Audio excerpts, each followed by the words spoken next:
നമ്മുടെ അനീഷേട്ടൻ കഴിഞ്ഞൊരു എപ്പിസോഡിൽ ഏറ്റവും ഫേവറേറ്റ് ആയിട്ടുള്ള അല്ലെങ്കിൽ ഇഷ്ടം തോന്നിയിട്ടുള്ള ക്രഷ് തോന്നിയിട്ടുള്ള കണ്ടസ്റ്റൻസിൻ്റെ പേര് ചോദിച്ചപ്പം അനീഷേട്ടൻ നമ്മുടെ അനുമോളുടെ പേര് പറഞ്ഞപ്പോൾ തൊട്ട് നമ്മുടെ അനുമോൾക്ക് ഒരു ഇച്ചിരി ഇളക്കം.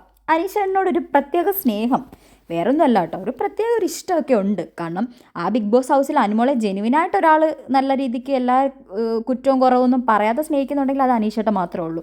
അനീഷേട്ടനാണ് ഒരു നല്ലൊരു കോംബോ ആയിട്ട് അല്ലെങ്കിൽ എന്തെങ്കിലും ഒരു വിഷമം വന്നാൽ കൂടെ നിന്ന് സപ്പോർട്ട് ചെയ്യുന്ന, എപ്പോഴും ഫ്രണ്ട്ഷിപ്പ് ഒന്നും കാണിച്ചില്ലെങ്കിലും അനുമോളെ എപ്പോഴും സപ്പോർട്ടായിട്ട് നിൽക്കുന്ന ഒരാൾ അത് അനീഷേട്ടൻ തന്നെയാണ്. അപ്പം അവരിത് ഇപ്പോൾ കുറേ മനസ്സുകൾ അങ്ങോട്ട് രണ്ടുപേരെ ഓപ്പൺ ചെയ്തിരിക്കുകയാണ്.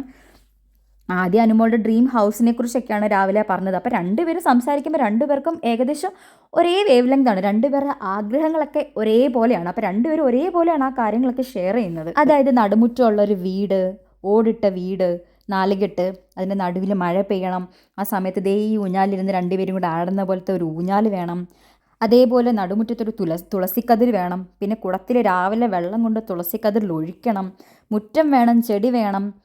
പിന്നെ അങ്ങനെ സിനിമയിലൊക്കെ കാണുന്ന പോലെ അനീഷ്ടം പറയാണ്, സിനിമയിലൊക്കെ കാണുന്ന പോലെ തുളസിക്കതിരൊക്കെ തലയെ വെക്കുന്ന ഒരാൾ. അപ്പം നമ്മൾ അനുമോൾ പറയുകയാണ്, ഞാനതൊക്കെ എല്ലാ ദിവസവും ചെയ്യാറുണ്ട്, ഞങ്ങളുടെ വീട്ടിൽ തുളസിയുണ്ട്, ഞാൻ അങ്ങനെയൊക്കെയാണ്.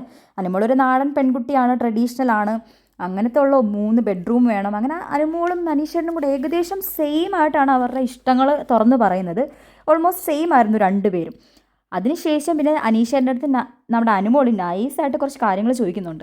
അനീഷേട്ടൻ്റെ ലവ് ലെറ്റർ ഒന്നും കിട്ടിയിട്ടില്ലേ ഇതുവരെ, ആരോടും പ്രേമം തോന്നിയിട്ടില്ലേ എന്നൊക്കെ. അപ്പോൾ അനീഷേട്ടൻ്റെ ഒരു സ്റ്റോറിയൊക്കെ പറഞ്ഞു കൊടുക്കുകയാണ്.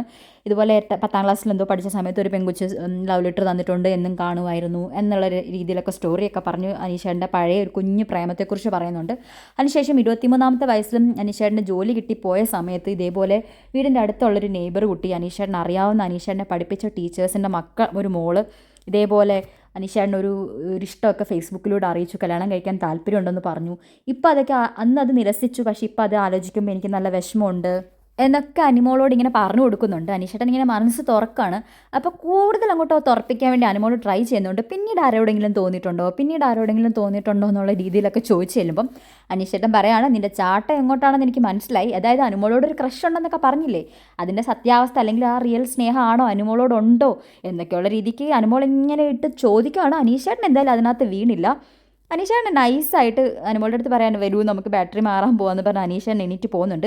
പിന്നെ കൂടാതെ അനീഷേട്ടൻ അതിന് മുന്നേ ഒരു കാര്യം കൂടെ പറഞ്ഞു കേട്ടോ, അനുമോളെ എപ്പോഴും ശ്രദ്ധിക്കാറുണ്ട്. അനുമോളെ രാവിലെ എണീറ്റപ്പം കഴിഞ്ഞ ദിവസം അനുമോൾ അവിടെ നിന്ന് മാറിക്കിടന്നായിരുന്നു, ബെഡ്റൂമിൽ നിന്ന് മാറി സോഫയുടെ അടിയിൽ പോയി കിടന്നു. അപ്പോൾ അതൊക്കെ അനീഷേട്ടൻ ശ്രദ്ധിച്ചു. അനുമോൾക്ക് പിറ്റേ ദിവസം രാവിലെ പുതപ്പൊക്കെ കൊണ്ട് കൊടുത്തായിരുന്നു. അപ്പോൾ അനുമോൾ ചോദിക്കണം, എന്നെ അങ്ങനെയൊക്കെ ശ്രദ്ധിക്കാറുണ്ടോ അനീഷേട്ടാന്ന് ചോദിക്കുമ്പോൾ അനീഷേട്ടൻ പറയണം, ഞാൻ ശ്രദ്ധിക്കാറുണ്ട് അനുമോളെ, നമ്മുടെ തൊട്ടടുത്ത് കിടക്കുന്ന ആളെ കാണാതായ നമ്മൾ നോക്കില്ലേ, എൻ്റെ അടുത്ത് എപ്പോഴും നീയല്ലേ കിടക്കുന്നത്, എപ്പോഴും ഞാൻ നിന്നെ കണ്ടുകൊണ്ടല്ലേ എഴുന്നേൽക്കുന്നത്, ചില ദിവസങ്ങളിലൊക്കെ ഞാൻ ഉണർന്ന് നോക്കുമ്പോൾ നീ അവിടെ വെളുപ്പിനെയൊക്കെ ചില സമയത്ത് നീ ഓരോരുത്തരുടെ പേരൊക്കെ പറയുന്നതും ഉറക്കപ്പിച്ചിൽ സംസാരിക്കുന്നതൊക്കെ ഞാൻ കേട്ടിട്ടുണ്ട്.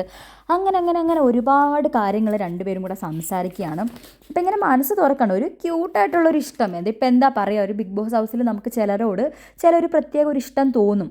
ഫോണില്ല, നമ്മളെ വിളിക്കാൻ ആരുമില്ല, നമുക്കൊന്നുമില്ല. അപ്പം നമുക്ക് നമ്മളെ കെയർ ചെയ്യുന്ന ആരെങ്കിലുമൊക്കെ അവിടെ ഉണ്ടെങ്കിൽ, അല്ലെങ്കിൽ നമ്മളെ സ്പെഷ്യലായിട്ട് കാണുന്ന ആരെങ്കിലുമൊക്കെ ഉണ്ടെങ്കിൽ നമുക്ക് അവരോട് ഒരു സ്പെഷ്യൽ അറ്റാച്ച്മെൻറ്റ്, ഒരു അഫെക്ഷനൊക്കെ തോന്നും. അത്രയൊക്കെ ഉള്ളൂ, ആ ഒരു സ്നേഹം അത്രയൊക്കെ ഉള്ളൂ. അനുമോൾ എന്തായാലും മാക്സിമം മനസ്സിളക്കാൻ നോക്കി, പക്ഷേ അനീഷേട്ടൻ അതിനൊന്നും വീണില്ല. അനീഷേട്ടൻ അവിടെ നിന്ന് എഴുന്നേറ്റ് പോയി.